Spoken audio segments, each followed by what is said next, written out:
শখ করে স্টিকার কিনে আনছিলাম মেহেদি দেওয়ার জন্য। যদিও আমি মোটামুটি নিজের মেহেদি নিজে দিতে পারি, তাও যেহেতু বাম হাত থেকে ডান হাতে দেওয়া যায় না নিজেরটা নিজে, তো ভাবলাম যে স্টিকার দিয়ে দিই। তো স্টিকার লাগানোর পর হাতের এই অবস্থা। হাতের তুলনায় স্টিকার অনেক ছোট ছিল। তো যাই হোক, কোনো রকমে একটু বসালাম।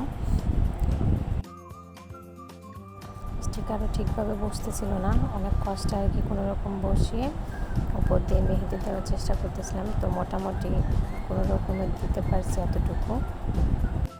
আমি আসলে স্টিকার কিনেছি দেখার জন্য যে আসলে এটা দিয়ে আসলে কি মেহেদি দেওয়া যায় কি না। অনলাইনে আসলে দেখা যায় বিক্রি করে, অনেক ভালো লাগে, অনেকেই না বুঝে কিনে ফেলে।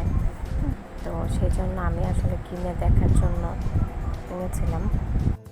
তো মেহেদি দেওয়ার পর উঠাতে গিয়ে দেখি মা আমার হাতে মেহেদি ঠিক মতো বসতেই ছিল না, আর সব স্টিকারের সাথে উঠে এসে পড়তেছিল। স্টিকার দিয়ে মেহেদি দিয়ে হাতের 12টা বাজিয়ে ফেলছি।